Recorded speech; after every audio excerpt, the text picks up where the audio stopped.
live. Oh, we are now live. Yay! Yay. Hello, everyone. Welcome to today's BLAZEWRATH Games virtual launch event. I'm Amparo Ortiz. I don't know why I say of course. I mean, it is my channel, but yeah, whatever. And today is a very special day because I get to share it with two very important people in my life. The Iron Keys, as I call them, or as we call ourselves, but they are none other than authors Karuna Riazi and Natasha M. Heck. Applause! Yay! I don't know why I'm applauding. I'm like the only person who applauds ever. But yes, thank you for being here with me today. And if you could introduce yourselves, you can talk a little bit about your work, or you can just say like your favorite snack or dessert or anything you want, really. You can show us anything in terms of like pets or whatever you want, really. This is your time. Natasha, you can go first. Yes, okay. I forgot to say, yeah, it's you. Choose whoever wants to go first. Yes. Okay. Yeah, well, I'm Natasha Heck, and yeah, my book, I have a short story in this book here. It's available on Amazon. It's full of some wonderful stories about unforgettable women. The cover art's amazing, and I'm very proud of it. And like the short story that I have is actually based on some stuff that happened to me when I was younger.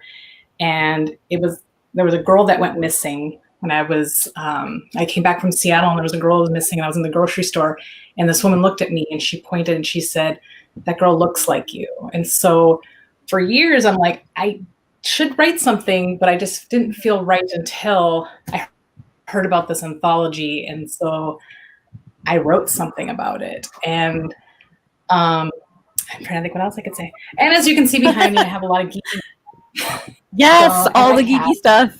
Always welcome in this house. Yes. Yes. I'm starting to do watercolor. So this is my calcifer that one of my first ones I did all by myself. So I just need something to do during when that I can do with my son, so he can do it with me. Because I have a 4-year-old, and I live with Spider-Man, who's an engineer. He does engineering for a pod for kids and adults that have diabetes, and so they just wear it on their arms, and they can sleep through the night and swim and stuff. So we have a lot of amazing things that kind of go on in our house with creative little boy, trying to keep him entertained, and my husband in the next room doing some amazing work. So yeah. Yes. And I'm in San Diego now. So yes, important. That's very important. That's the hub, the geek hub. Yes. I believe. Yes. Correct? Yes. Comic-Con. So I used to do a lot of different cons. I helped run cons, and now I just go to con. And we're going to have our own museum here soon too. So it's going to be, my son gets to grow up going to a Comic-Con museum. So it's going to be awesome. We're really excited. Really, wow. Yeah. I wish. But yes. Well, thank you, Natasha. Correct. I mean, in a post-pandemic world, that's probably my number one. Actually, my number one thing would be to just like all of us like together, because we've actually never met in person, all of us at the same time. So It's like that's definitely high on my list. Yeah, for sure. Me too. Yes. That's me. Yes, Karuna, you want to? Yes, exactly. So hi, I'm Karuna Riazi. I usually keep my books with me, and I left them downstairs today. So get to stare at my lovely face right now. You can see 2 out of the 3 behind Amparo. Yes. So I am the author of the middle grade, The Gauntlet, which came out from Simon & Schuster's Salaam Reads imprint in 2017. Its companion, The Battle, came out from Salaam Reads in 2019, last summer. And I also adapted The Jungle Book for Sesame Workshop's Ghostwriter series. So you can find that adaptation as well. I am also a student at Hamlin's MFAC program, Masters of Fine Art and Writing for Children and Young Adults. And I pretty much write a lot, drink a lot of tea. I'm constantly anxious with a bunch of to-do lists about stuff I need to do, which is a self-inflicted problem that I don't actually complain about because I'm lucky and grateful to be writing. no pets, unfortunately. So I don't have anything cute to show right now. Um, and yeah, It's okay. You might hear my dogs, so it's Yeah. like enough dogs for all of us, I guess. yeah. So I guess that is pretty much it about me. And also, I should say that you've both led me to a lot of more geekier stuff. I mean, we are going to talk about like writing more, but I also wanted to say that without my keys, I really wouldn't have been involved in a lot of the fandoms that I'm currently involved in. So I feel like Studio Ghibli, for example, like I've started watching those movies, and I believe when we met, I was heavily focused on Merlin, for example. That was like the huge show. Yeah. With our bays. Yes. Yes. And of course, Natasha is the biggest Black Widow fan I've ever met, and I think in the world. So yes, it's just confirmed. Confirmed. Natasha encourages me because I'm so behind on everything Marvel except for Spider-Man. Oh, okay. So she encourages me to remember to like catch up on things. Yeah. I've never watched Agent Carter yet. Oh, I see. I think I've seen like 3 episodes. The first 3 episodes. So I Natasha have, is like, I have the costume somewhere. She's like my favorite too. I have that costume too. Yeah, So Yes. I remember you had that costume one time. Yeah. Yes. And it was amazing because it was like super loyal and faithful to what it looks like on the show. Yes. Yeah. I'm a big geek, so it's just I always have been. Like Star Wars changed my life. That's how I met my husband. Yes. Why I love this story. So it's just it's just that I love talking about geeky stuff. So it's like in books. I mean, like I was texting my niece today. I'm like, what books do you want for your birthday? And I'm doing all the lists and everything with her. And I'm like, if you ever need to talk books, I'm like harassing her, like, please just ask me questions. I will find stuff for you. I will mail it to you. Because I remember like every day I would only read like 1 book for months because that's all I had most of the time. So I was like, if I can get kids books, I'm like, take the books. So yeah. I wish I had more family members like that. It's like, but it's okay. They buy me food. It's fine. Food's good. Food's great. Cake is great.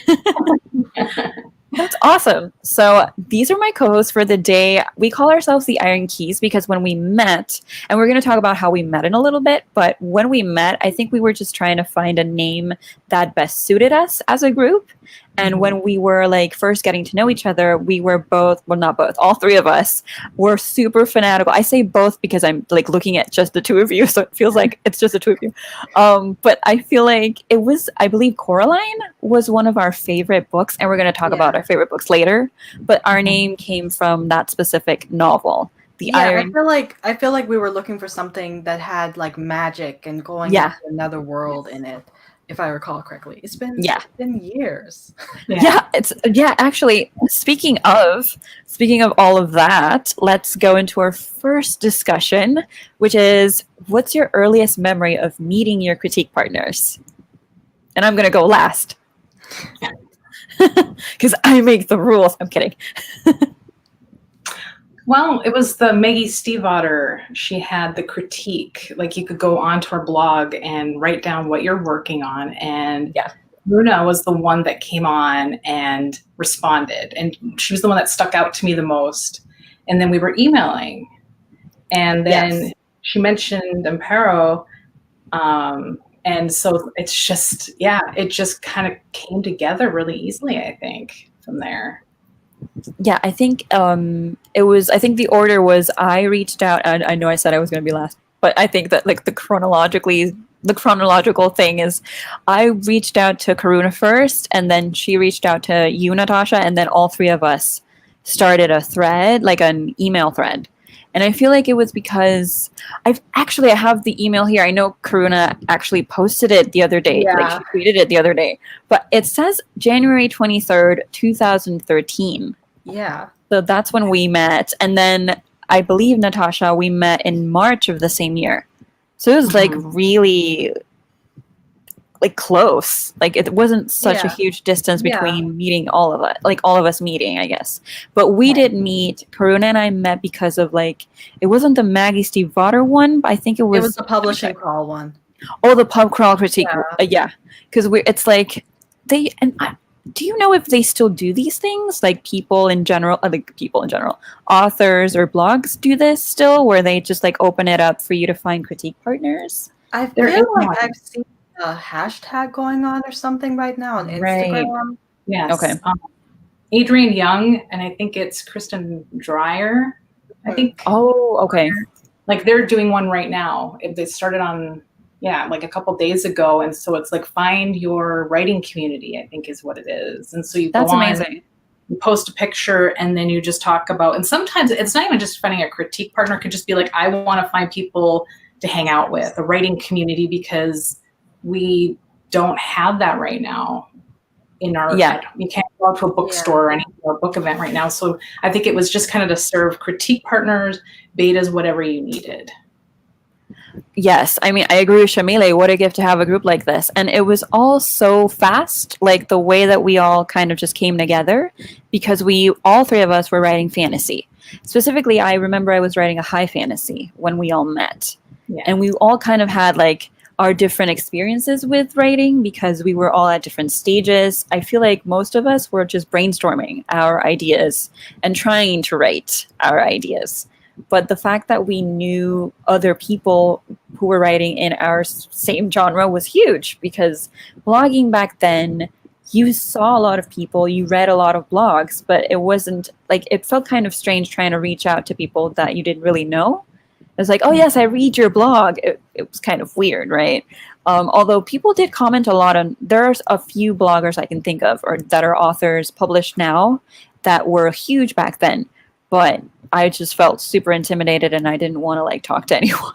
Meanwhile, I was the one who messaged Dahlia Adler, and I was just like, hey, let's be friends, in a very embarrassing way when I was like 17 or 18. And that's amazing. I don't know how Dahlia still is my friend now, because I'm glad I can't find that message, because I'm sure it was so cringy and so like, who is this kid? But she was really sweet about it, and she was like, yeah, sure, let's be friends, you know. And right. I don't know, she's a special person, but but she really I literally is was really that person who reached out to like a big blogger that I liked and was just like, hey. But yeah, I know exactly what you mean, because there are some people that were, you know, like at the same time as I was blogging back then, but I never reached out to, because they just seemed like such awesome people, and I was like, how can I reach out to them? But now I know them, because you know, everything works out and levels out, and you start becoming more confident in yourself, and you know, being able to make those connections. But Amparo emailed me. I actually remember when you emailed me, I was out of town for some reason. I was in a hotel room for some reason. That's a great thing to say. And I got an email. Yeah, and I got an email. And I was just like, let me check my email and let me see what's going on here. And I read the email to my mom, because I was still like a very like stranger safety person. And I was like, well, she sounds really nice. And I think before that point, I'm not sure if I met you, Amparo, first, or my other critique partner, Axie O. First, because I met Axie around the same time, because like that was like the winter and spring of all those critique posts. Right. Going on. And I think I met Axie through what's the name of that blog? There's so many. She's not anonymous anymore, but she used to be anonymous. I know who it is, but it was one of those big blogs. But her big thing used to be that you didn't know who she was. But she also had a critique post, and I think that's how I met Axie, through there. So like, you know, it was kind of like I was putting myself out there. I was still a little nervous, still a little anxious about meeting people online. Obviously shocking coming from me now, who you know on Twitter, but but you know, it was that time where I was filling it out. Authoress, thank you, Danica. I'm looking at the chat. Oh yes, Danica, very good. Danica's authoress. Yes, here we go. So, yes, I don't remember. I met Danica around the same time too. I met all my really long-term critique partners that spring, but Amparo emailed me. That's my nephew, everyone. This is Oliver. Hi. What'd you say? What's yours name? What's your I'm name? Karuna. Oh, our names. Okay. And I'm Amparo. Nice to meet you formally. You don't know us, but My we've name is known you since you were Karuna. little. Oh my god, he's so adorable. I love his curly hair. He's so big now. Oh my god. Yes. Oh, going raspberries. That is a Important mood. skill to have. Say. Do I say something nice? No.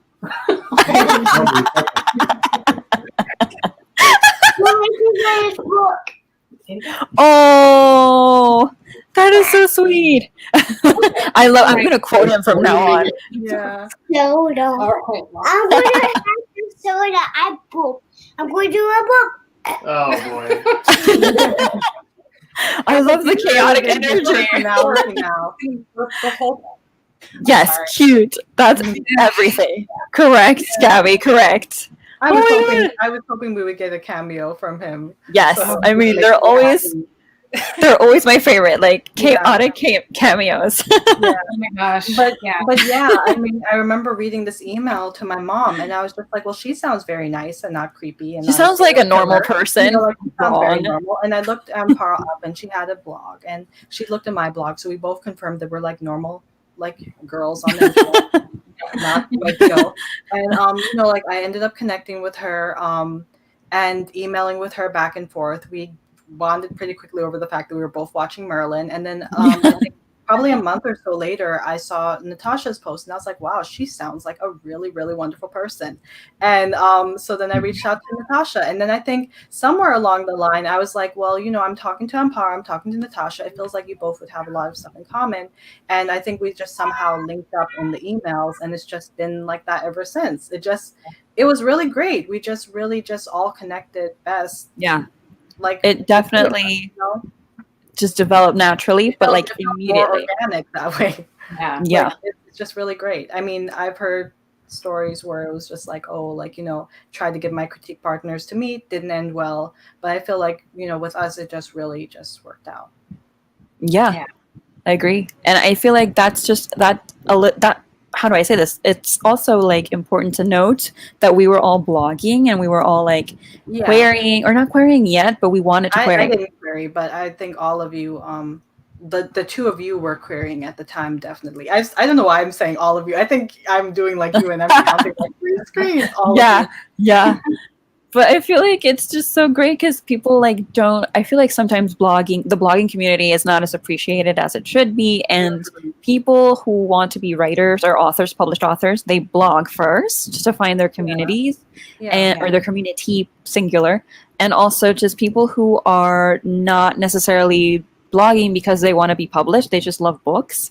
That's still, it's wonderful when you meet like-minded people. Yeah. Definitely. And I have met other critique partners through different things, because I had a different group when I lived in North Dakota, but they were people from like my convention. And so I reached out and I said, is there people that want to, get together? And I actually like interviewed people. I was like, send me a sample and stuff like that. That was the way different route. And so there were a few people I was like, we were just trying to find where we were similar with our writing, so we could focus on the writing part, not just grammar and everything, but I would still give it, feedback and everything. And I mean, I was a critique group with them for about 10 years, and we were completely like, it was interesting because we all had different things we were interested in. So I mean, there are, the blogging is a good way. If you're in a Facebook group, you could find people. And then I had people that I met at conventions and book events and stuff. And sometimes like this is this group is probably the strongest of all of them. And I think, sometimes you do have to touch and go, and you meet a lot of good people, and you learn a lot about your own work that way too. Yeah. And actually that leads me, before I go into the next topic of discussion, we all need to be more like Oliver. So true. Correct. No true words have ever been spoken. I know. I could talk about them all day, but Same. So The energy is so like contagious and palpable. I love it. yeah. So how has being an Iron Key helped you in your writing? And I feel like in terms of me personally, I'm not great at, or I wasn't as great in like what it's like characterization and dialogue and not even pacing, because sometimes I go way too fast and still a problem to this day, right? So I feel like in terms of being an Iron Key, in terms of what I've received from you both, I feel like that's a huge part of where my journey has led me to nowadays. But in terms of me like giving back to people who also want to belong or find a place to belong on shelves, I feel like that's something that being an Iron Key has helped me. Just that level of support has made me grow as a person first and foremost. And then, of course, writing and being an author is important, huh? But if you're not happy with the people, if you're not friends with the people that you're sharing work with, it's not gonna work. Personally, that's how I feel. I don't know if you agree.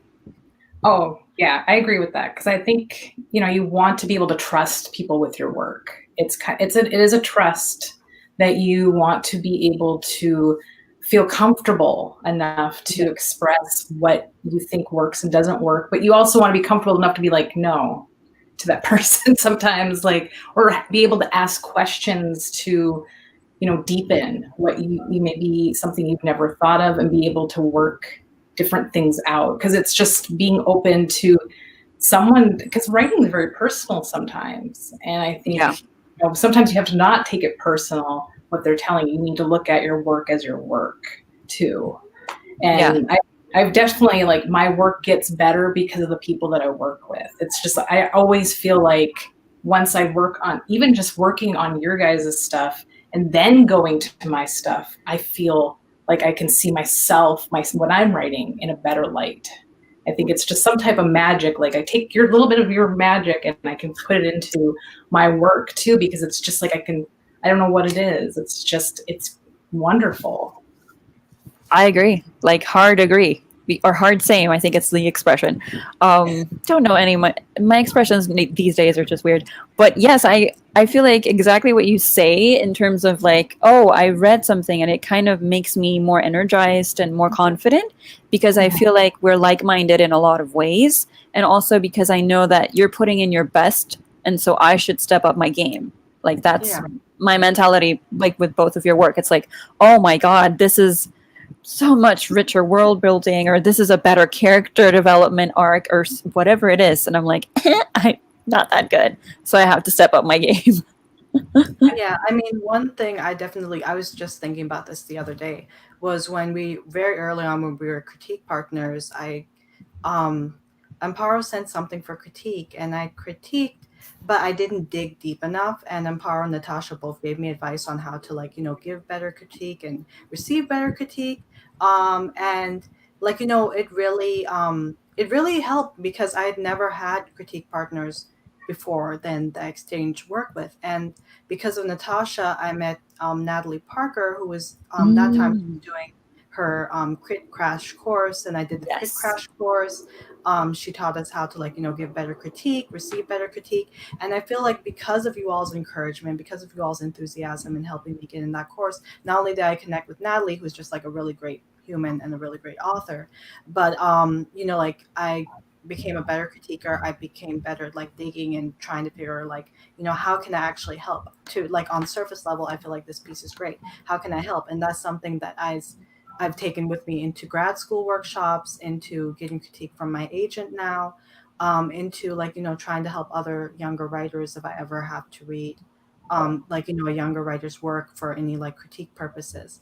And just really digging past this instinct to, like, just say, oh, that's great, and just say, okay, that's great, but how can I help you make it even better? Like, not looking for bad in it, but just looking like this person is trusting me to give them something to, like, they walk away and they feel helped. And so that was definitely a great effect from, having you guys in my life, and, like, encouraging me to, like, kind of build on that. That was a skill I didn't have, and now I have it. Yeah, and speaking of Natalie, I don't know if I've ever told you this, but Natalie is partly responsible for me publishing BLAZEWRATH games because she had, it wasn't like a critique partner matchup, but it was like agented author matchup thing. And I signed up to be part of like the list of people who were agented but were not published yet. And on that list, my then editor, because now Ashley is not working with Page Street anymore, but Ashley was on the list because Ashley was also an author or a writer. And I was like, we met, I told Ashley what I wanted to write about, and they were like super excited and super like pumped about it.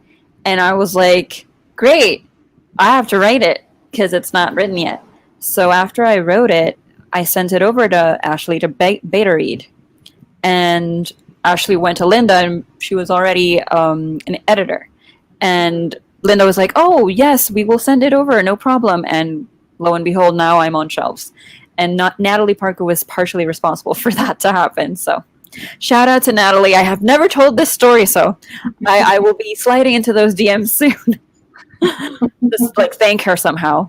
I don't know what I could send her. But here, look at this.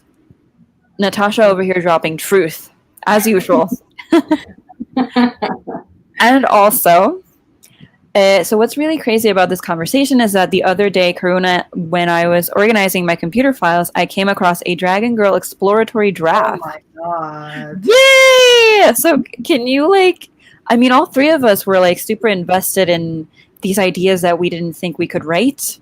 We always had these things in the back of our minds. Like, we would love to write this someday, but we didn't really think that we could do it for whatever reason, right?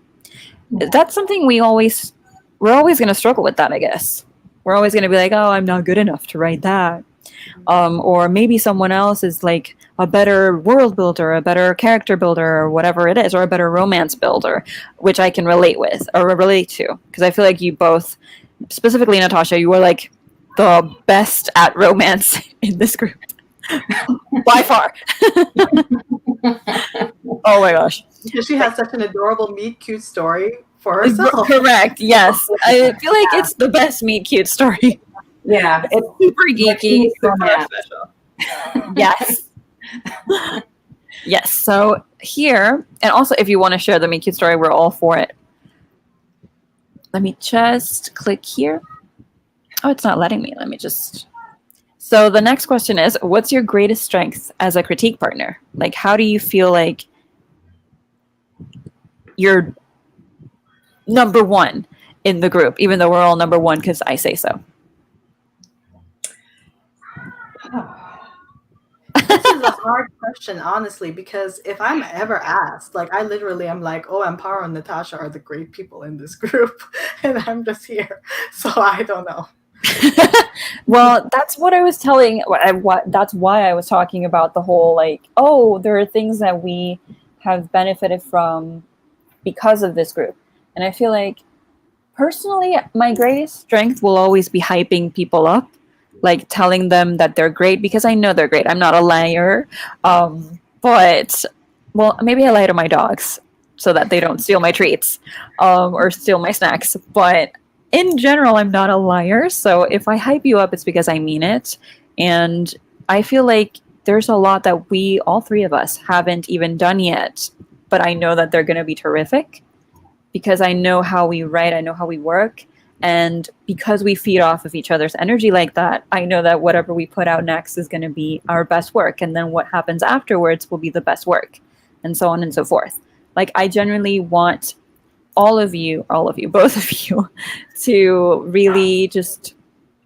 I have benefited from being your critique partner because I feel like I can achieve anything, mainly. So I feel like that hyping or that encouragement is quite prevalent. All three of us do that quite well. So in terms of actual like technique or anything that you prefer to critique, that's also something that you can like elaborate on if you wish. Like, what do you love reading about most? And being like, oh, I have ideas about this. Oh, man. I'm not making it any easier.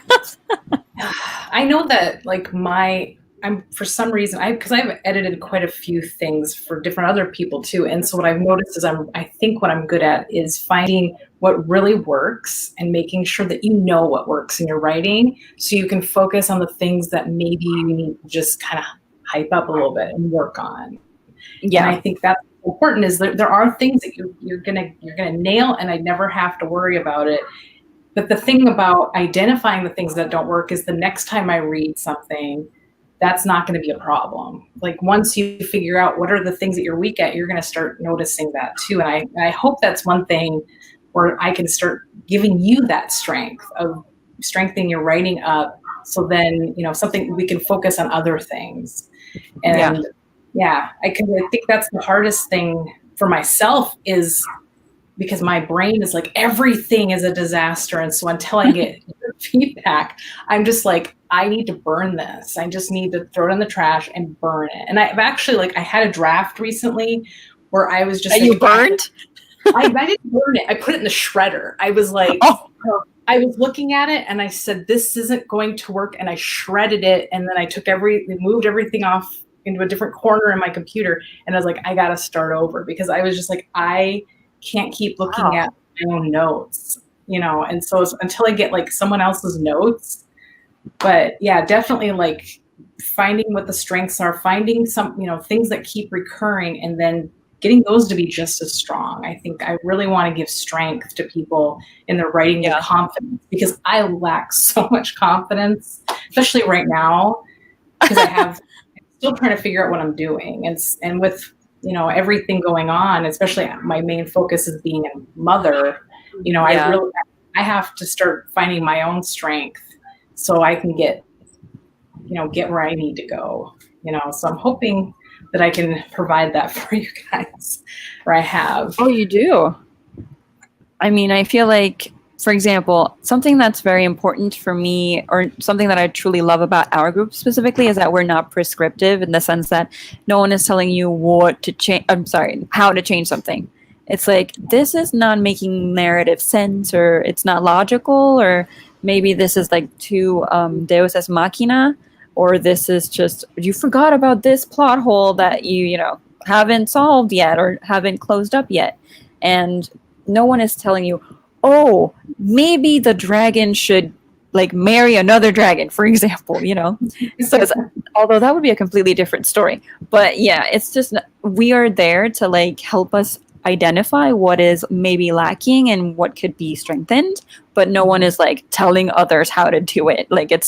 It's your story, it's your book, and we're just whenever we're confused or whenever we are a little bit lost, we have to say something, or otherwise other people will be as confused and as lost. Mm-hmm. Right. So what do you think, Karuna? I think that both of what you all are saying pretty much. And also I think one of the things I've really appreciated and learned from this group, I was just thinking back on some of the blog entries I saw when I was looking for critique partners. And I remember one person really scared me, and I hope that they got a critique partner they needed. But their entry was literally just I am not a kind critiquer. Oh gosh. I don't try to contact me. I feel like I'm very tough but fair, but I only give tough love. And I was kind of just I was like, wow, does this make me a terrible person? Because that sounds terrifying, and I don't want to work with someone like that. I hope they found someone who also appreciates just rolling with the punches. But I think you really have to care about the person behind the work. And this is something I do in workshop at Hamlin too. I I try to focus on the person who's sitting across from me or next to me, or now behind the screen, now that we've had to be online for one residency and are about to go into a second online residency. But I'm not bitter. I know that's but just really considering that person and the heart they're bringing into it. And something that I've already learned from this group, but that has really been stressed upon in Hamlin, that I was already oh, we already do this, is just being as one thing that my Hamlin buddy told me is that when you're at Hamlin and you're being workshopped, you feel like you're being honored by the people who are reading your work. It's always just so kind. You are getting critique. It's not like everybody's pulling their punches. It's not like everybody's just sitting there to tell you how great you are for an hour. But everybody literally comes at it with, we love this. and here's how we want to make it better. And I feel like that's something we were already doing. So when I'm at Hamlin and workshop, I'm not terrified because I'm like, oh, this is like when I'm with Natasha and Amparo. Kind things are going to be said, things that are like, dedicated to making me a stronger writer, things that are just like, this story is wonderful and we want to make it more wonderful for you. And I feel like this is something that our group has always been really great at, just finding each other's strengths, and really encouraging each other. And just like, I mean, not to gas us up or anything, but I think we're all pretty great. We have great ideas, we have great stories, and I think that it's really great that we found each other and we're able to, start, like, supporting each other and seeing the good in each other's work, because sometimes you don't always get that validation from publishing, which is a very, subjective business. And I don't think we often get people, even though everybody should have somebody who tells them that, look, your work is good, even if you get this rejection, even if you're like, told that you don't fit this person's list, you are still a good writer. It's just a Yeah. matter of that place for you. Yeah, I don't know if any of that made sense at all. Yes, it does. Because I feel like a lot of people, especially when they're starting out to find a critique partner, they have this idea that if they're not cruel, they're doing it wrong. It's like you don't have to be cruel. I mean, I'm coming at this too from being a former middle school and high school teacher. Yeah. I had colleagues that were like, no, you have to be totally tough on the kids or they're not going to learn anything. And I was that, like, the huggy teacher. I used to, like, this past school year, I used to stand on the steps and I would hug all of my girls as they came in who wanted hugs, like, consent matters. But, like, I would be the one that would just be like, okay, you want to hug? Come and hug me. You want to come and cry to me? Come and cry to me. I'm not going to judge. I will judge a little if you got in trouble, but I'm not I will going judge to. in private. But I had kids who were just like, they were like from that old-fashioned school that you scold the kids and they will learn. I don't believe in that in writing or in teaching. You need to love the person, and when you're loving and kind to the person, that's what helps the person remember you as not that big jerk, but that person who cared enough, like, to offer some kind words, but also some words that they need to hear at that time to grow. Yeah, absolutely. And I feel like a lot of people are just desperate to prove themselves. And so they're like, if I don't sound stern, I'm not, like an authority on this or whatever it is. And I feel like people have their styles and that's great, but there's no need to cut someone down and like tear their ego down or their confidence down. That's not adding to anything. That's actually taking from that person's confidence and taking from how they view themselves as a professional, like, or as an artist. It's just like, what are you doing? Wait. But I had a lot of those experiences. For example, I don't know if either one of you, have you ever posted your work for critique, like on an online forum, for example, like a query letter or pages, I think like specifically for time, critique? maybe. I had pitch wars, but I mean, Right. I mean, I got a little bit of feedback from that. And in college, I mean, I had critique as well. Yeah. But that was before, before I did a lot of online work. I said like live journal or something. Yeah. Yes. I mean, some people are just like not very kind, but yeah, I think it's just, I think it has here. Shamile says, sadly, that's why I left a critique group and a couple of beta readers. Not because I had thin skin, but because some comments were unnecessarily cruel and malintentioned.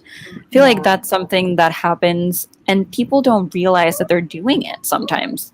They're just like, there's the people who are like, oh, I'm doing this because I'm trying to like prove myself as a professional or a person who knows what they're talking about. And then there's others who do it subconsciously and they're not aware how cutting they sound. And it's so disappointing to be part of those experiences and feel like, oh, maybe I'm the one who sucks. I truly do suck and I will stop writing, or I will stop writing this because young adult is for, children or whatever, or it's not as valuable or as important as adult fiction. That's something I heard about a lot. Yeah, I heard that a lot when I was in undergrad. But I mean, I had you guys at that point, so it works out. But when I took creative writing in undergrad, oh boy. Yeah. It's a lot to deal with. Yeah. Because that's another thing. Yeah. Because same here with my undergrad. I remember like when I was supposed to graduate, they had messed things up. And so I had to take an extra semester. But I went to them and I said, hey, I want to take this children's literature class. It was like a higher end class where it was graduate students. And they said it was too easy. I should pick something else instead. And I went to the head of the thing and I said, no. I said, if grad students are in this, I can take this as this course because they failed to give me a course I needed to graduate. And I said, this is your fault over here, but you can't tell me that. And I just gave it to him. I was like, no. I was like, this is not okay, you know.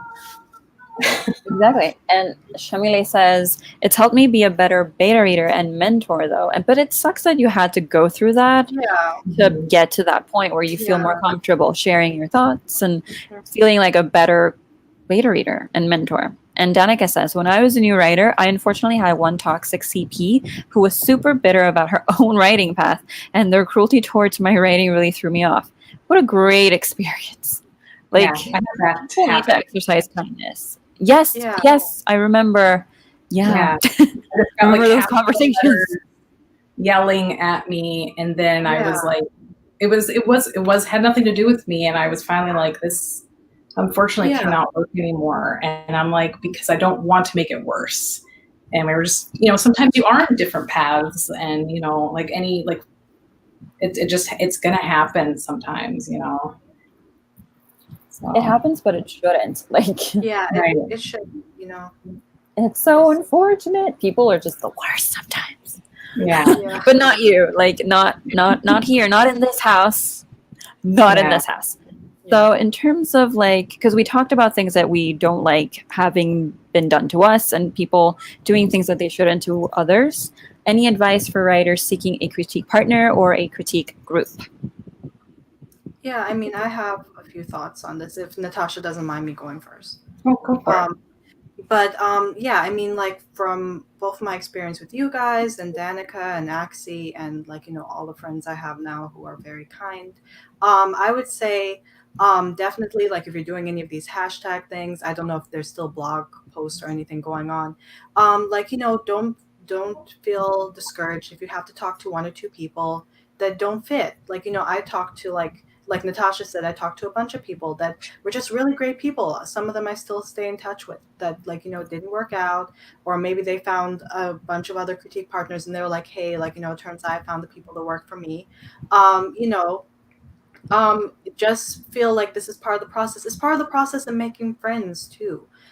Sometimes you have a friend at the beginning and then you all grow out of it, or you find you are better off as acquaintances, or it never kind of becomes close. It's just you're just buddies and you just check in with each other about your journey. But you're going to need a community around you that might be those people who you aren't close to, who still care, who still are there to cheer you on, but aren't specifically in a place to read your work or can help you with your work. And you will find those good people, and you have to hold out for it. You don't have to settle for somebody that you feel is toxic, that you feel doesn't love your writing. Those right people are out there for you. There are going to be your Amparo and your Natasha, who is going to be out there, who's going to care, not just we're not just constantly about writing. I remember when Oliver was born and we all were just so hyped up and psyched about that. And Danica and I are constantly messaging, since I see Danica in the chat, going to drag you in here too. Just sometimes we chat and we're like, what are you baking this weekend? How are things going? We care about each other. Your people are out there. They're looking for you, and you're going to find them. I see people who are constantly lonely and hopeless on Twitter, and they're just it's harder to find a writing community. But it wasn't actually easy back then either. I feel like we all have these stories, and I'm like, oh, I found all of my critique partners on those blog posts. But I feel like there were a lot of people that time who didn't find the right people, either. And also, one thing I would like to add too, because I was reading one of Tyra Mafi's posts, that you don't have to be a person who needs a critique partner. I know she has always said that she felt like she didn't need a critiquer, she just needed her agent, and that's fine, and that's how she felt. But she still has close writing friends who she'll check in with about like, her process. So if you feel like, oh, like, I just need an agent and an editor, and I don't necessarily want a bunch of people looking at my writing, maybe I'm like worried about too many voices in my head, that's great. But you still want that writing community. You still need those people who support you and have your back and you can go to. It's so crucial in this business. I'm sorry, I just got on my soapbox here. Like, I love soapboxes. It's fine. You can't go through this business alone. You really, really can't. You need people. I mean, so many times over the past year, like especially last year when I was querying, and I think you all saw a little bit of my like sense about it, about querying, is like you need people to bounce stuff off of. You need people that you can message and say like, oh hey, like, like I was so lucky that I had other authors I knew that I could say, hey, what do you like about your agent? Like what should I look out for? What questions should I ask? Because like, you need that support. You need people looking out for you and like, thinking about you and that you can turn to because you don't know everything.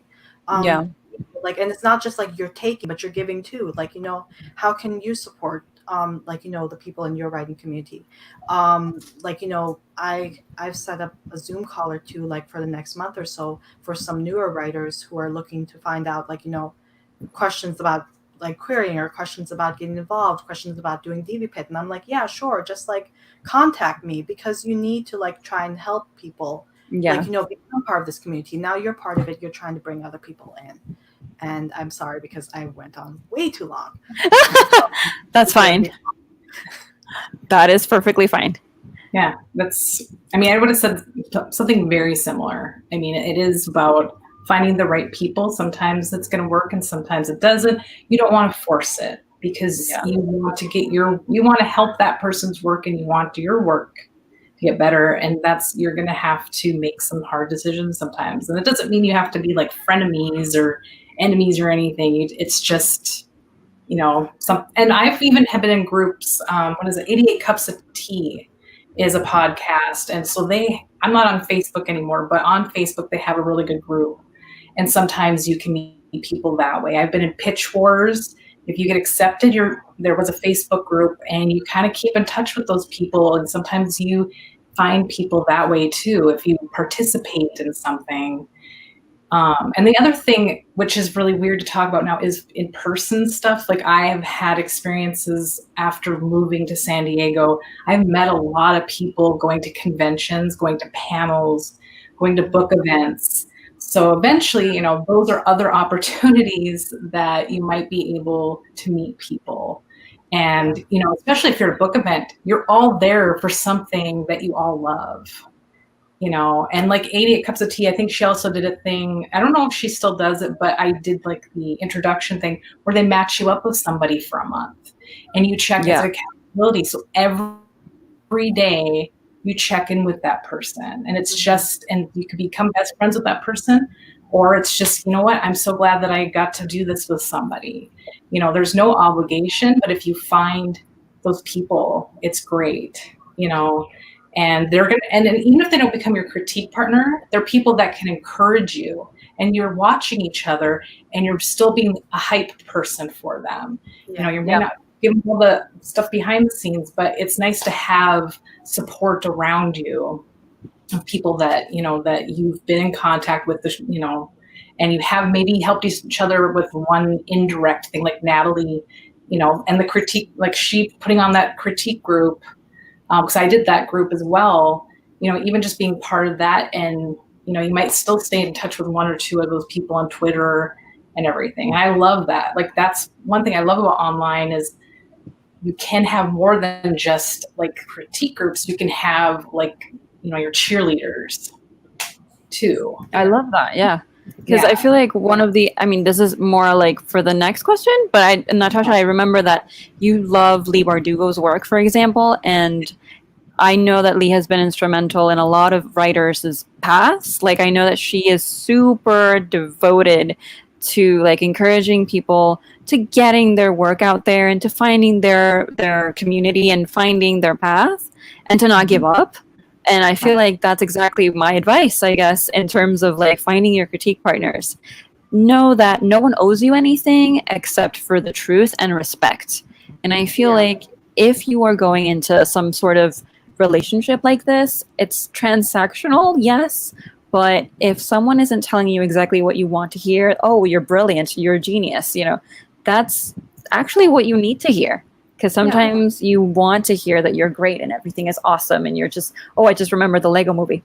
Or you're just doing something like, or you're expecting something like, wow, this is unlike any book I have ever read. This is the only book anyone should ever read. I don't know why I'm doing that accent, but it's just like, no, actually, we all have things that we can improve on, Yeah. and we all need people to help us improve.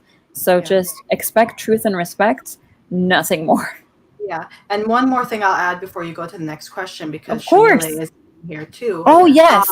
And she Let me see. reminded me of MFA programs, because Shamila was really great when I was applying to MFA programs. She Yes. talked to me a lot about BCFA, and she's one of their great alumni from that program. I ended up going with Hamlin, which is another great children's program, but we're a younger program, and we were inspired by, and several former BCFA faculty are with us now. So like, I feel like, we have a lot of great children's MFA programs. You don't have to go to an MFA to get credentials or get published. I'm actually in an MFA program after being published, which I've some guest authors who I've known and been on panels with have said, literally last summer, my first summer at Hamlin, Jason Reynolds came to visit, and he's like my Simon & Schuster publishing brother. So he knows me. So he was like, girl, what you doing here? You're published. What you literally, he was like that. I mean, so and I was just like, I'm just learning. I'm just here. And he was just like, which was, it was hilarious. It was one of the most hilarious interactions I've ever had in my life. But the point is that I think sometimes you feel like, either people are telling you have to get an MFA to get respect, or oh, you don't need an MFA. And I've gotten both bits of advice, but it was best for me because I wanted more of a writing community. I love making more friends, and I wanted more focus on my writing from a children's program. So if you're looking for a community, I know Shamila has told me a million times how great the BCFA community is. I know a lot of friends who love BCFA. They are really, really just wonderful there. Hamlin is also really great. I know a ton of the alumni, the current classes we have there, like the cohorts besides my own cohort, we all get to know each other really well. It's very especially the fact that most of the programs are low residency, except for the new school in Manhattan. It also helps make this community where I feel like it works that the absence makes the heart grow fonder, because you aren't always together. But then when you are together, you want to spend as much time as possible with your cohort and making friends and getting to know the faculty, getting to know other people, getting to know the alumni. So if you are into that, if you want to get more of a writing education and focus more on craft and honing your skills, MFAs are really a great way to find friends too. Yeah. I mean, I don't know if you had this experience, Natasha, but I often wondered if I was actually going to enroll in a program. And my agent, Linda Camacho, and Shamile both are from VCFA. And also Anne Davila Cardinal is also from VCFA. And actually, she works there. Yeah, So, I talked to her when I was accepted to VCFA, and she really almost made me go there. She is so sweet. It was gonna hard. She was going to force you to sit on campus. Like, come on. Yeah. But I was like, I don't know. I dabbled in, I didn't dabble. I researched a lot, and I was like, do I want to do this? And as a poor person, I was like, I do want to, but it's expensive. But yeah, I decided not to do that. I decided not to study further. But I mean, I do have a master's degree, but it's in just literature, like just reading and analyzing, with a lot of snobism thrown in, of course, not on my part, but just imagine just being surrounded by people who think that we should only read Shakespeare all the time. Yeah. I mean, Shakespeare is great. You should read Shakespeare for sure, but not all the time. Let's be kind to ourselves. Yeah. Well, I had I went to Minnesota State University in Moorhead, which is across from Fargo. Okay. We're dragons. So we actually had a fire-breathing dragon on our campus. Oh yes, you told me about it. Yes. Yeah. And so like they had a lot of neat programs. We had a lot of good authors. I mean, right, like the cemetery down the street was where Prairie Home Companion got its name. It was from a cemetery down the road. There was like a party and he went for a walk and he saw the name and that's where the name came from. It's like a block away from where I went to school. Amazing. And so like my professors were friends with Garrison Keillor. And so it was different because it was like I had one teacher that understood children's literature and I had one professor that really understood like science fiction. I got to take those classes, but it was very looked down on. So, I mean, I remember, was it like Anna Dressed in Blood? There's a book called Anna Dressed in Blood. And I remember talking to the author because I got criticized for writing a tale like that, like something like that was just, what are they called? Like the tales, like the scary tales that you have around your hometown or whatever. And I remember getting criticized for some of the things, and I was bringing they were like, bring in your favorite short story author. And I brought in Philip K. Dick. No one had any idea who Philip K. Dick was until I was like Total Recall, naming all the movies off. And so like my experience was, I was like, there weren't any teachers that would have been able to guide me where I want to go there, unless I wanted to go and get a publishing certificate and all these things. And then like Hamline, I don't know, like I was going to go for library science, but at the time I'm a little older. So like there was no online classes. I would have had to move to go get certified as a librarian. And like Hamline, like driving to Minneapolis, even though it was 4 hours away, you know, it was just, for me, it was just between money and all that. It was really hard for me to wrap my brain around, especially when I got my student loans, because at that time, Minnesota was like one of the highest for tuition. And I probably, out of all my friends, the way I planned my money, I had the lowest.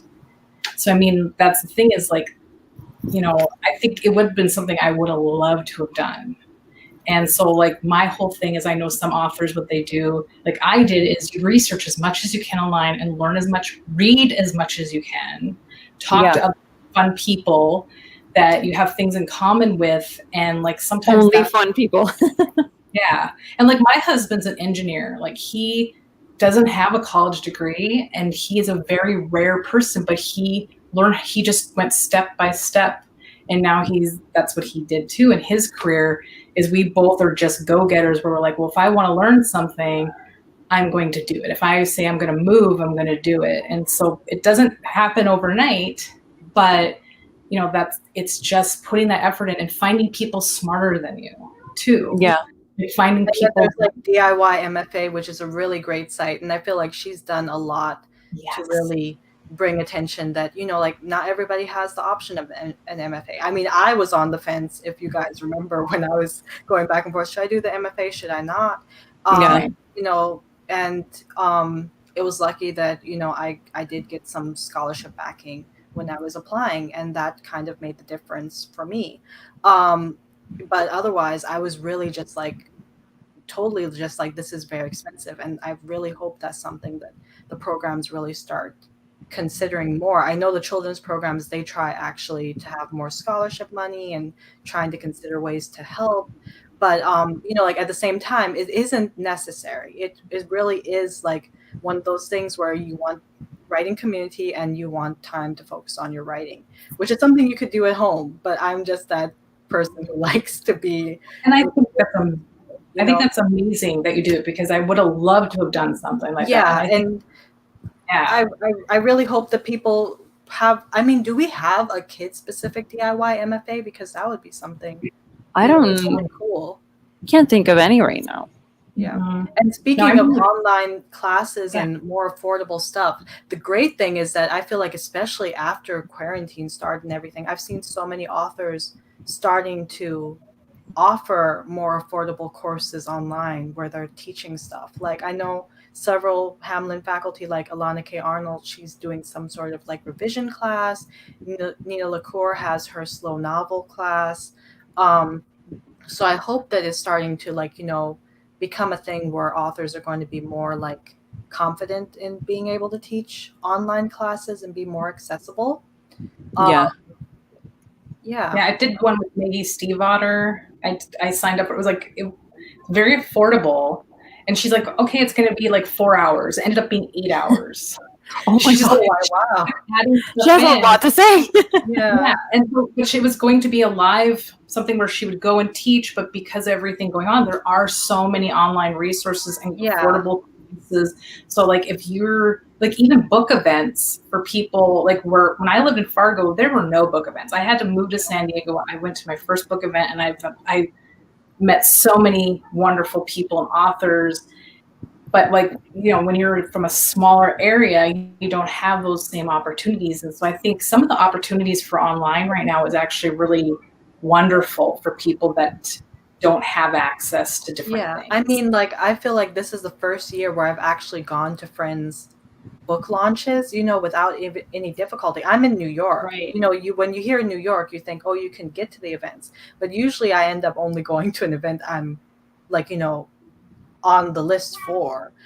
Sometimes it's hard, and costs can be a major problem. Like when a lot of the bigger conferences Yeah. have like these big registration fees. Like, you don't always want to drop money on it if you're not signing, or if your publisher hasn't arranged something for you. Sometimes it's harder to get to stuff. So I really, really love the fact, and I hope that it gets like, it's something that stays after things hopefully start going back to normal, that like, let's make accessibility, let's make it so that like, international readers can see these events and see these panels, and it's not like there's a paywall or there's difficulty or it's only US for whatever opportunity. Let's by all means keep the events open, and like, keep it so that people can attend and get this knowledge. And I think that's something that definitely has helped me as an author, is being able, like Natasha said, to talk to authors when they come to visit and do events. And I feel like online you've seen even more of that accessibility now, where you can talk to people and ask them for advice or their opinions on stuff than you used to. Yeah. Yeah. And I feel like as someone who doesn't live in the US, everything virtual is, it benefits me. But at the same time, also it's free. Yay. Yeah. But you want to put money into organizations and entities that do foster inclusivity and that do foster these opportunities for people who wouldn't necessarily have them normally. And also just the level of care doesn't go away just because it's virtual.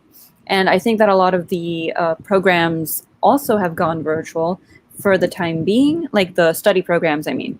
They've gone virtual for the time being, but it's just like, I don't want people to think that just because one day we will be living in a world without the pandemic around us, that this virtual accessibility is also going to go away.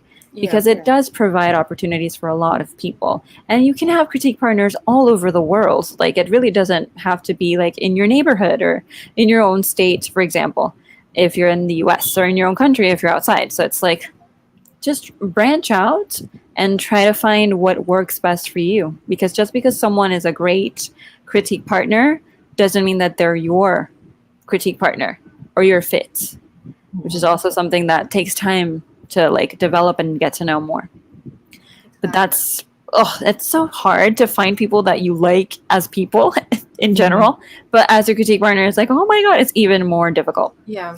Yeah. But I think this actually helps. Like, books that you love, sharing that passion with someone else, I think that's a nice icebreaker. Like, if people have tastes or like activities or things that they love in common, that's where you can have like a good, like a starting point. Is that how I want to say it? Starting point? Yes. So what are some books that you personally love? I mean, I'm aware of them, but for the people who don't know. Oh, well, right now I'm just about to finish Howl's Moving Castle with Oliver. I've been reading, because we've been reading like Peter Pan and Alice in Wonderland, and I'm just questioning some of that stuff. But I'm like, okay, Charlotte's Web is something that I really loved as a child. And so like Howl, my husband took Howl off because that's one of my favorite books. And so just reading that to him, but reading it aloud has been such a fun experience. And then like Joey is reading it we're switching nights, so we're double reading this to him. So it's like he gets it read to him twice, but like Joey's doing the voices from the movies. So he's like Batman, essentially, Kristen Bale. Like, I'm like, why does Howl sound like Batman? And he's like, Christian Bale. And I'm like, okay. And That's a yeah. choice. I love it. So I'm like, Howl's definitely like my favorite book. My cat was Sophie. Before I had Lucy, I had a Sophie. Like that was my Right. cat. And then like obviously Lee is a big, I mean, I think that was my second book event I met Lee. And Right. so one of the reasons why I wrote this short story is because I remember talking to her at a book event. I'm like, it was like a Christmas event and I had an extra few minutes because I go to all her stuff. I think I was one of her first cosplays and everything. And just a minute, honey. Thank you. Let me in, please. I need a minute, honey. And so Wants to cosplay or talk about cosplay. This is how it is every time. He loves attention. Like when he's in school, they said that he walks everybody around and shows them everything, even before he could talk. He's just, yeah. So like he was talking to me and she was telling me about short stories. She's like, well, maybe she just write short stories for a while. And then she came out with her short story collection. And I was like, that's why she told me that. Yeah. But she was telling him it in our writer language.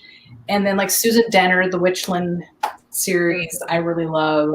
I have a lot of the books behind me. Like Juliet Marlier was probably like Daughter of the Forest. When I was in college, I remember I didn't have a lot of money. So I remember like walking in Barnes and Noble, which was like the only real bookstore there, and seeing the book and seeing the cover. And I was like, and it was about a young girl with 7 older brothers. I have 3 older brothers, and there's a magical spell. And I was like, yes, this is the book. So I'm like, that book has been very important because it was one of the first real fantasy books that I bought myself because I didn't have a lot of access to books where I grew up.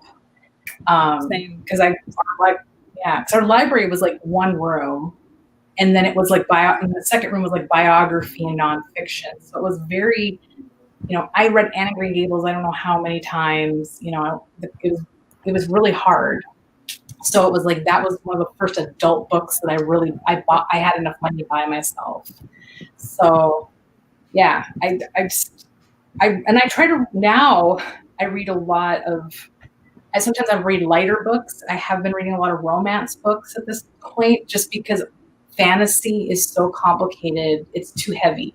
Yeah. Which is unfortunate. Yeah. I'm like, so I've been using the library. I'm like, give me all the romance, light. It's just fun.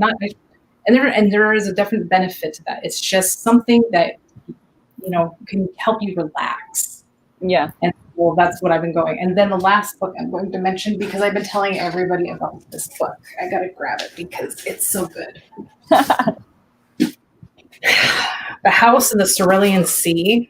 Oh, yeah, yes. I've been meaning to read that one. This book is so good, and life-changing, I'm sure. Yeah, everyone is loving it so much. Yeah, and so this book is very close to perfect. It's so true. Like I gave it to my son's teacher. I gave it to my mentor. I'm like, whenever somebody's like, I need something to read, this is the book I've been giving them. If they're and it is an adult book, though I will mention that too. But I mean, it's just very like soothing. It's a very soothing book that I think a lot of people right now with everything, it's just the perfect read, I think. So, and I could talk about books forever, so I'm going to pass it on. Yeah, I've been mainly rereading a lot of old favorites because it just feels like I can't handle any new tension or new surprises. I've also been leaning on a lot of romance, a lot of old manga favorites as well.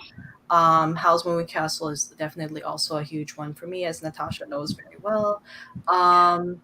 I have Leigh Bardugo's Ninth House actually on audiobook, which I know is kind of darker, but it's also spooky season, so I've been trying to balance out my need for comfort with just like, darker, spookier books, because this is always a season I really enjoy that stuff.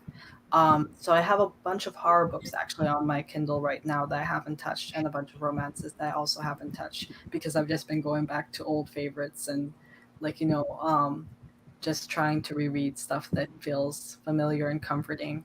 What was something I liked recently that I reread? Dread Nation by Justina Ireland, who I think I mentioned before, which is pretty much like, alternative alternate world civil war with zombies.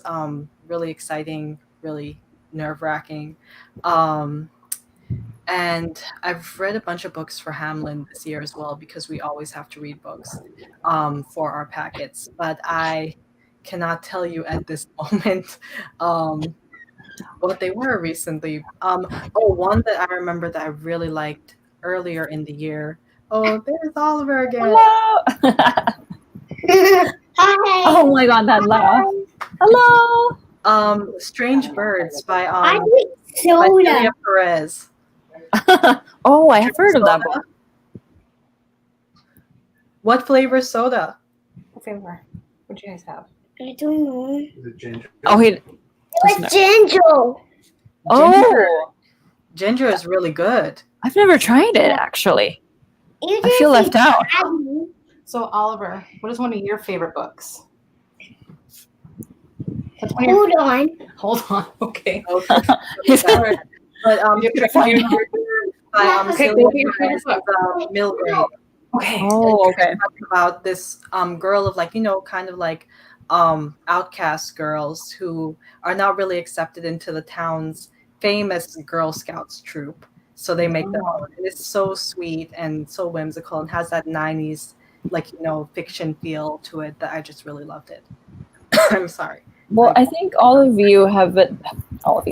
of you have like mentioned Diana Wynne Jones a lot, and I've never read a single Diana Wynne Jones book. Can you believe that? Like that's bad, isn't it? Work on that. Like, oh he yes, has it. yeah. Okay, it has the Oliver seal of approval. Thank God, you just made my life here. I love it. Yes, I I need to read that one, Oliver. I will read it. Promise, I will read it. Karuna's favorite, Mommy's favorite too. Who's Oh, Molly? this was actually a birthday present this year. I Oh. got Oh, House Moving Castle. oh my god, that's such Mommy? beautiful packaging. To Shelly, who I think I mentioned before, who was, Yes, Shelly Romero. yeah, she was really sweet and she got it. Shelly's the best. Yeah, she is. Waiting for him to get washed out. Oh no. Wow. I love it. Go get your more soda from Dad. Honey. I wish I could draw that well. I cannot. I cannot. Let's not talk about my drawings. They're terrible. Take it with you if you want. I'm going to draw. Yeah, go take it out there. I got a cookie for you. But I haven't read Diana's work yet. I feel like a terrible person. I would say top ones to start with are House Moving Castle and Fire and Hemlock is one that I really, really love. Those are like the usual recommendations that I have not gotten to yet because I am terrible. But I feel like the reason why I wanted to write young adult, like I have a lot of favorite books, but the one that I feel like was like super formative for me. Oh my god! Whoa. Did Oliver make all of that? Did you make all that? Yes, I made it all time before Mommy called you. Oh, okay. That's yes. Go. Talents I do not have. Let me just tell you. Here's so many markers. There you go, sweetheart. Thank you. Well, I feel like this is gonna be a downer a little bit, but like it was Laurie Halse Anderson Speak. Like I feel like that book was such a like life-changing experience for me to read, just in style alone, not just the subject matter. Like the style, how quick she writes, like the pacing, and the word choices that she makes are just. I was like, whoa, this is art itself. Like I love this book. I mean, I'm a grim person in terms of like what I enjoy watching and reading, so that's not like a shocker or surprise that would be like a formative book in my path as a writer and as a reader. But I feel like aside from that, anything fantastical is like not an automatic love for me, but definitely an automatic read for me. Like I will be more interested in, I mean, contemporary realism is the best genre for me to unwind with, even though subject matter ranges from like heavier topics to lighter topics. Like romantic comedies are something that I find myself reading when I'm drafting, especially like heavier stuff, because I'm like, oh, I can escape to this, And not to say that they don't have merit or worth or weight, but I definitely feel more alleviated while reading those stories while I'm drafting. Say, a book about dragons who are fighting to stay alive. I wonder which book that could be. But yeah, those are like, but Laurie House Anderson speak, without that one, I feel like I would not be here today. And Melanie actually agrees. We all love the house moving castle love. So I need to get on this train officially because I've been failing all of you. You need to, and you need to like live text us or live email us your thoughts. You really do at this point. Yes, absolutely. I think that that's the only way to actually like still belong, still call myself a key. Yeah, I have read. I remember like because the movie's different. I mean, there's elements, but it's very different. But I remember like I read the book, then I listened to the audiobook at work again, and I think I read it again, and then I watched the movie, and then I listened to the soundtrack. So there was like a period of time where I'm like, this is just so good. And that was when I think I was writing like the book that I sent you guys years ago. So I mean, it was just like there was just something about it. And then obviously I named my cat after Sophie, so it was like I obviously loved it. So it's just I don't know. And I like that the movie and the music are so different from the book too. They have their own merits, I think. So it's just I don't know. I'm surprised that it's so funny that he went and grabbed that book because he ran down to his room. I have like 4 full bookshelves here. So he has this bookshelf in his room, and I cannot believe that's what he grabbed. I'm just so happy right now.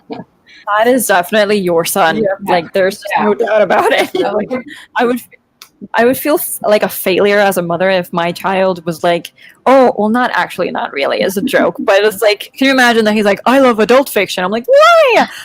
Of course, there's like a lot of love for adult fiction, but just not in my house. Well, like my family, I didn't come from a family of readers. So like also my brother, my brother brought a Star Wars book home. I mean, I was a reader up to that point, but I remember him bringing the Star Wars novels because this is like mid-90s. And so he brought it for my other brother. And I always get mad because I'm the youngest and I'm the only girl. So there's always like this thing where I was supposed to do certain things. And so I went in my brother's room and the Star Wars book's just covered in dust. And I was like, why did my brother give this to this guy? And so I took it and I read it. And then I like read all of them. And then my brother started sharing them with me. So like that was like my big thing was one of the books I did have access to because my brother would go and buy them because he's 12 years older than me. So he had money and everything where he could go. And so like that, so when I met Joey, what are you doing, sweet girl? Met Joey, she's being chaotic in the best way. I love it. And Goose is right underneath her.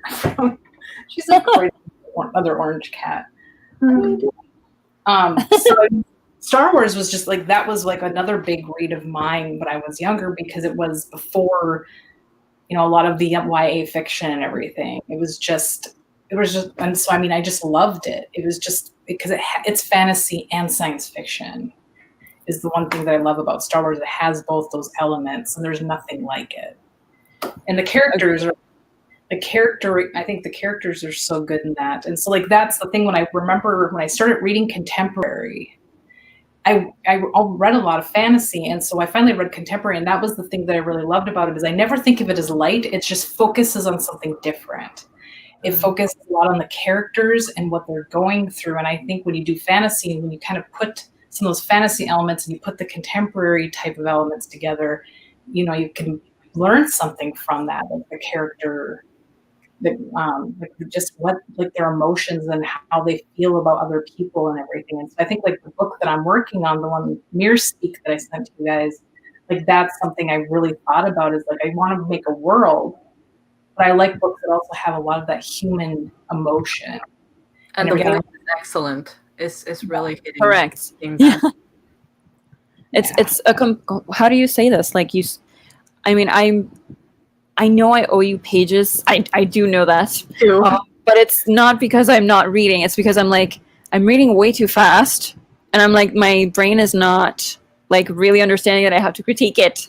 And I'm like, oh no. And I don't know, like this is also a piece of advice. Like if you're looking for people to work with as critique partners, love what they're doing and not just them as people, or because you think that they're like a good person or a good, match for you as like a friend.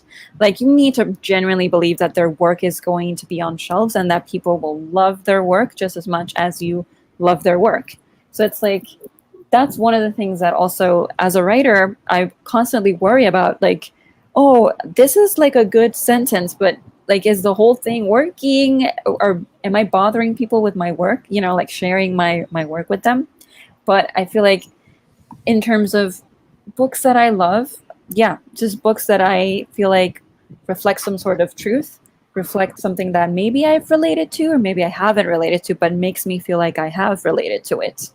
And even though I don't relate to a lot of what happens in Speak, I do have like an admiration in terms of craft and in terms of like how she managed to do that so freaking well.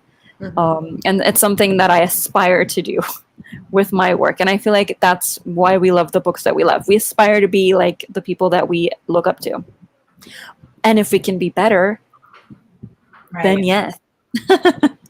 Yeah. And it's completely possible. So yeah, definitely. Because I think a lot of, most books, you do like the ones that you really, no matter what genre and stuff there is, if you're getting something out of it and it can build on you as a person or your work or whatever, or just enjoyment, there's no shame in that. And I think that's the thing, even like, because as a parent, I'm dealing with parent shaming how people should do things all the time. And it's the same thing with books. Sometimes there's a difference between right and wrong, but at the same time, there's different situations. It's how you makes you feel. And, there's nothing wrong with loving what you love. And like, even like in geekdom, like that's the thing is I remember the shame over Twilight. And I think people were more like, when I was going to conventions, I think people were more angry at how it changed Comic-Con because now that's why we have lines and stuff. And I'm like, I was just like, well, I read the books. They're just not for me. They actually did elicit some anger out of me, but it was for because I didn't agree with her decisions. I threw the book across the room because I didn't agree with what she was doing. But I wasn't like, this is the, but I think that's the thing is like, when I talked to like a professor, like he was having a hard time with it. And I just looked at him and I said, but you know how many young girls like this is, or even boys, anybody, this is the book that's going to get them to the next book. So I said, why would you criticize somebody for reading a book when it can get them to the next book? And then their tastes are going to grow and change. And same thing with graphic novels. Like my mom said, like my brother Randy, he didn't want to read. And my mom read comic books. And this is in the 70s. This was advice in the 70s. Like give your kid comic books, and it's still the same advice. Your kids don't want to read. Give them anything that is going to get them to that next book and to grow their ideas and stuff. And so I'm like, I don't shame. And when people do the shaming, I'm like, okay, I understand you can disagree about things, but to shame somebody. Yeah, I totally agree with that. It's like, with romances, with graphic novels, as we saw the other day, with Twilight, as you said, it wasn't my first book, but I was super into Twilight when I was in high school. And it's not something I look back at now and I'm just like, well, that held up because it didn't really hold up for me. But, it was something that connected with a bunch of good friends that I still have in real life. It was something that when I was in my own like community in the real world, some of my now friends connected with me because I had it, and they were like, "Oh, you're reading it? I'm reading it too." Like it was something that formed community. So why shame anything that makes people form communities or makes them feel connected and can help them, get to the things that maybe you love too, like in the world. Like, as a former teacher, just thinking about the first year I taught, like graphic novels really saved me with some of my kids who were such reluctant readers who felt like there was nothing out there for them that could keep their attention. And just like I had a whole graphic novel shelf, and that's what those kids went and grabbed. And now they are reading books, like, print books, those are were still books, but they're reading books that don't necessarily have panels to them now. The books that, like, other teachers were telling me, oh, you're, like, spoiling them by giving them the graphic novel version of stuff because they're not going to read the print version. Well, guess what? They're reading what they have to read for high school. It didn't ruin them, didn't spoil their reading appetites any the way that you think it's going to.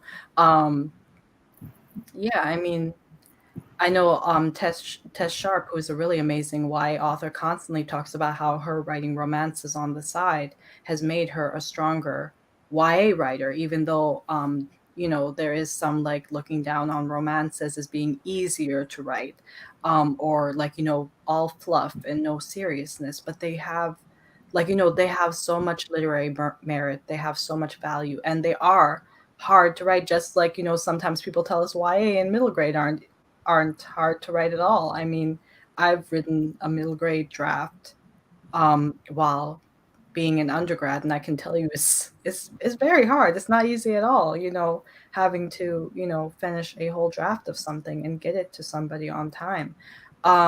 So pretty much, I guess what we're all saying here is let people love what they love, because it's going to lead to more things that they love, and it'll make the world a better place if we're not all, especially in this time, like, don't shame anyone right now for how they're coping. God.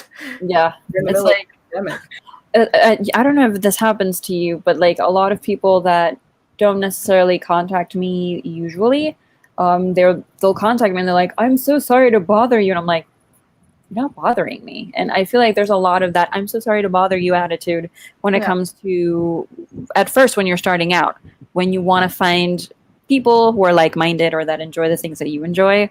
It's like, I'm sorry to bother you, but I think you're cool. There's ways to approach people that you don't know on the internet, but just, like, making that caveat or, like, that known that you're, like, bothering someone is just it's really unfortunate. It's kind of sad for me anyway. Yeah. Well, I've been that person because I go to a lot of conventions, so it's like being around people that I'm just, it took a while to get used to sometimes, that you're just starstruck, or you have a question, or you're taking up their time and different things. And after a while, I was just like, you know what, like, I'm going to ask the questions and I'm going to do the things I need to do to get what I need, as long as it's not stepping over any bounds, type of thing. Like, I'm not going to get in their face, but it's just learning how to be confident in yourself and understand that most people want to help you and they want to talk about their writing. I remember, sounds like such a brag, but, like, Billy West, he's one of the voices from Futurama. And I went to a convention, I was helping out with a booth, and I got to sit next to him, and I was taking the money, and I was sitting and talking to him, and then the people would come up. And so they were talking about voice acting, and all these people were coming up and asking advice, how to do voice acting. And he would tell them, he would take time with all these different people and say, this is what you can do. And he would give them all the steps. And it wasn't always the same conversation. Like, he cared enough to help people, because it is a tough business to get into. And it is very, super tough. It's changing now, with celebrities and stuff. So, like, if you want something, it's okay to ask questions. And if the person, like, online doesn't answer you, it's nothing personal, probably. It's probably they're just busy or they don't look at those things. But I mean, it just amazes me because they're so passionate about their work. Most of the time people want to talk about it and they want to share their knowledge and everything. Yeah. And maybe if they get enough people asking them, maybe they'll write a post about it.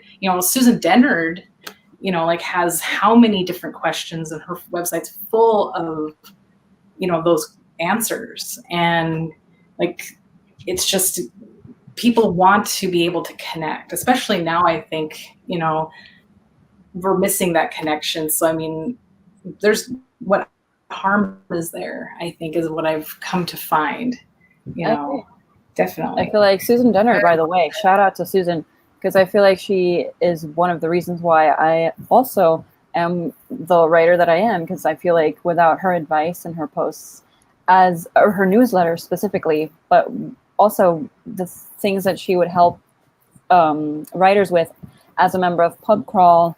If you don't know what Pub Crawl is, you need to Google that immediately. Publishing Crawl. It's a website, or it's also a podcast. They have a podcast.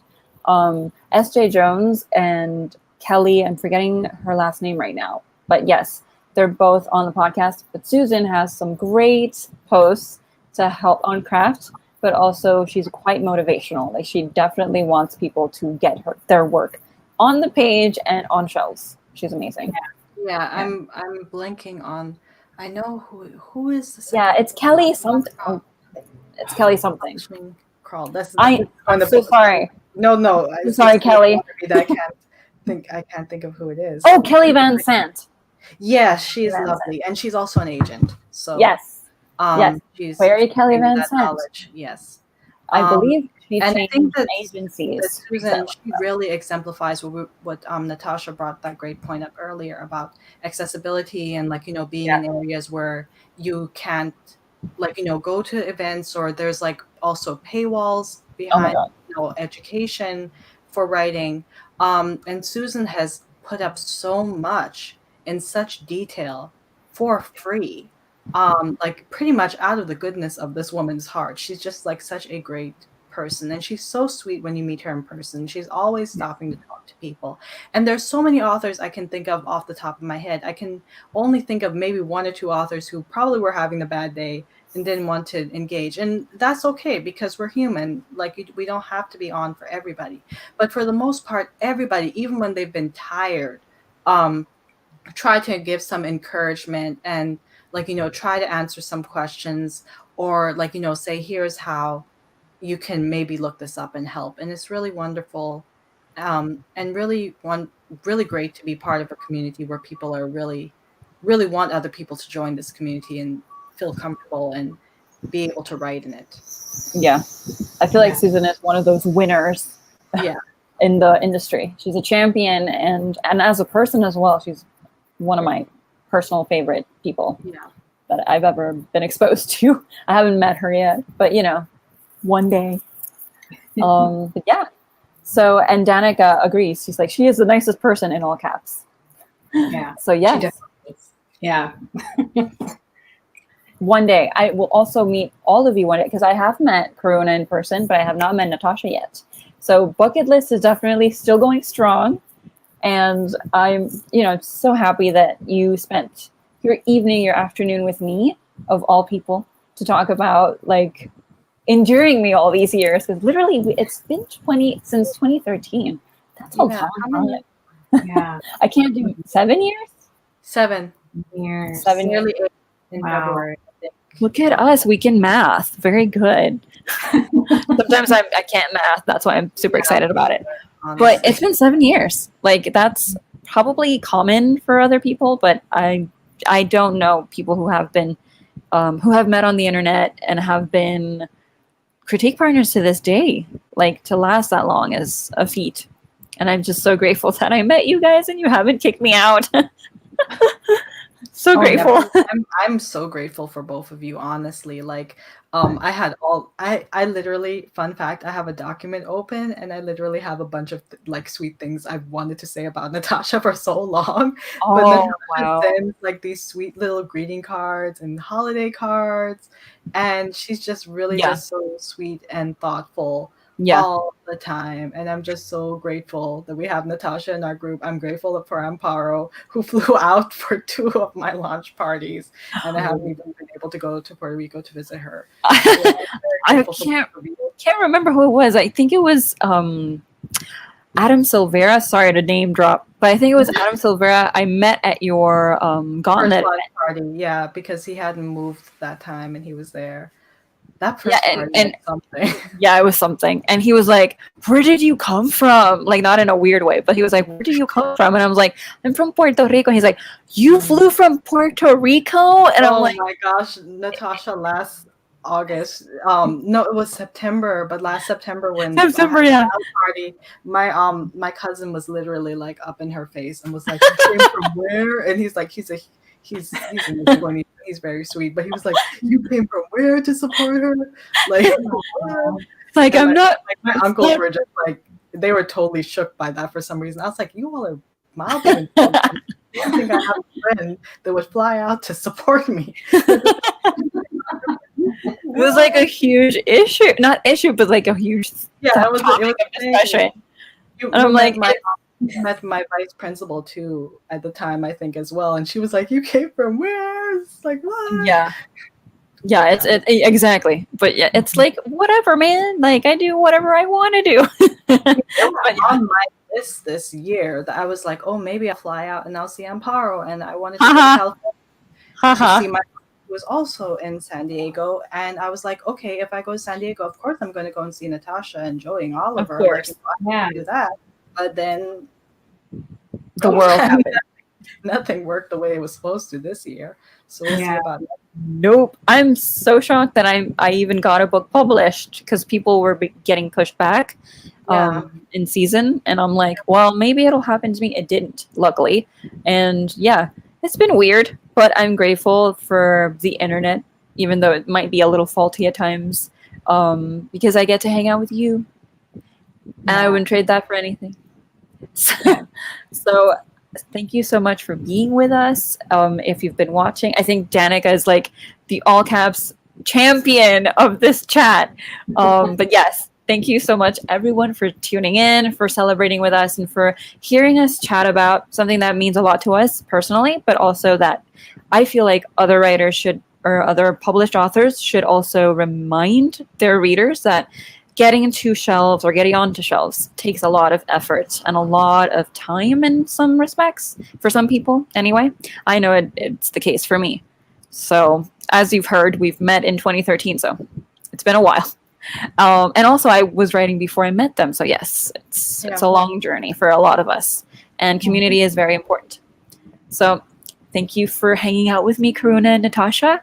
I hope you have a lovely evening, afternoon. I know Natasha is still afternoon, correct? Yeah, I'm looking at dark skies outside. Yeah, so. I mean, not. Yeah, it's quite dark here. It's like, oh, interesting. But yeah, thank you so much for hanging out, and oh, thank you, Danica. Happy BLAZEWRATH games. Yes, happy BLAZEWRATH games as well. We're so happy. Yay! Oh, I didn't get to show off my blazer. Yes, yes, Blazer. so pretty. It's not called a blazer. A jersey. I'm tired. I knew what you meant. That's all that matters. But yes, thank you so much. And I'll see you. I think the next live is on the 30th of this month because it's the Halloween one. Please don't watch that one. Do not tune into that one because I will be dressed up. And I will be traumatizing. I will be traumatizing people for ages. So please don't tune in. Don't. Natasha, please give Oliver all of my love. Drown him in kisses for me and tell him that he's awesome. Yeah, and tell Joey he's awesome too. Yes, Joey also. Joey should get some shout outs as well. Yes. Well, thank you, everyone. Have a lovely Saturday or whenever it is that you're watching this. So, bye. Bye, guys. Bye, everyone.